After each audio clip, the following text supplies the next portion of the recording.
Hi guys, இன்றைக்கு ஒரு முக்கியமான விடயமாக சம்பந்தமாக பேச வந்திருக்கேன். அது நமக்கு நடந்த ஒரு சம்பவம். இனி மற்றவர்களுக்கும் அது நடக்கப்போடா ஒன்று சொல்லி ஒரு விழிப்புணர்வுக்காக தான் இந்த பதிவை நான் பதிவிடுறேன். என்ன காரணம்னு சொன்னால், இன்றைக்கு காலையில் நான் வேலைக்கு வரேன். எப்போ கொஞ்சம் லேட் ஆகி தான் வரேன்.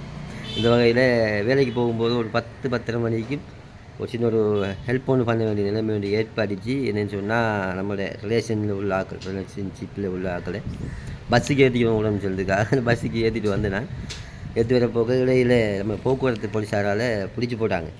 நம்ம நேர்த்திருந்தா அப்படி படாமல் நாம் தப்பி ஓடி இருக்கலாம். இந்த நாளைக்கு நாம் அப்படி ஓடும்போது ஏதோ இது நடந்து நாளை பிரச்சனையாகி என்ன செய்யும், நம்மளுடைய வாழ்க்கையை நம்ம பிரச்சனைக்கு உள்ளாகக்கூடிய மாதிரி வந்துடும் என்ற காரணத்துக்காக சட்டத்துக்கு முன் அனைவரும் சமம் என்ற வகையில் என்ன செஞ்சோம், நான் உடனே இன்னைக்கு நிறுத்தினாங்க. நிப்பாட்டி இப்படி ஹெல்மெட் இல்லை, நீங்கள் போட்டிருக்கிறீங்க, உங்களுக்கு பின்னுக்குள்ளாது ஹெல்மெட் இல்லை, அதனால் நாங்கள் உங்களுக்கு ஃபைன் ஒன்று தரோம்னு சொல்லி ஃபைன் ஒன்று தந்திருக்காங்க. இன்றைக்கி தடைகொலியும் தந்திருக்காங்க. இந்த கட்டாயம் சட்டத்துக்கு முன்னில் சமம் தான். இந்த வகையில் தடைகொலியை நாம் கட்டத்தான் வேணும் சரின்னு சொல்லி வாங்கிட்டு ஏன் சொல்ல வரேன்னு சொன்னால், நீங்கள் யாராக இருந்தாலும் என்ன செய்யுங்க, இந்த அவசர உதவியாக இருந்தாலும் ஒரு கட்டாயம் செய்ய வேண்டிய உதவியாக இருந்தாலும் பின்னுக்கு நம்ம ஏற்றிட்டு வர ஆளுக்கு ஹெல்மெட் இல்லாமலுக்கு யாரையும் ஏற்றிடாங்க. எந்த காரணம் ஒன்றும் ஏற்றிட வேணாது. இது நமக்கு ஒரு பாடம். இதுவரை சம்பவம் அப்படி நடக்கலை, எனக்கு அது நடந்தால் அதை மற்றவங்களுக்கு பயந்து கொள்ளணுன்றதுக்காக இந்த வீடியோவில் சொல்கிறேன்.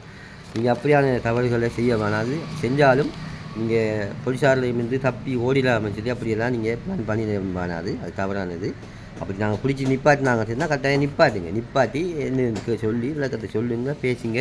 லஞ்சம் கொடுத்துட வேணாம். அப்படி ஃபைன் எழுதினாங்களே இன்னும் இது மாதிரி நம்ம என்ன செய்யலாம், தப்பிக்கணுன்னுட்டு எதுவும் காசு கொடுத்துட்டு போகலாம். அப்படியே நாம் நினைக்கக்கூடாது. ஏன்னா நாம் ஜனநாயக ரீதியில் நாம் வாழணும். அதுக்கேற்ற மாதிரி கவர்மெண்ட்டுக்கு ஃபைன் கட்ட வேண்டிய நிலைமைக்கு இந்த வகையில் எவ்வளோன்னு சொல்லி அவங்க எழுதலை.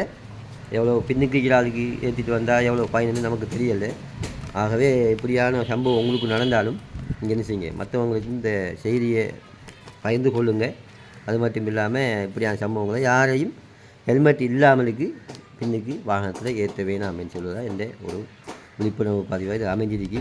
மீண்டும் ஒரு செய்தியில் சந்திப்போம் இன்ஷா அல்லாஹ்.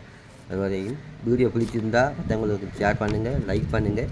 மறக்காமல் நம்மளோட பேஜை ஃபாலோ பண்ணிக்கொள்ளுங்கள். கேட்டு விளைவிட்டுக் கொள்கின்றேன். பாய்.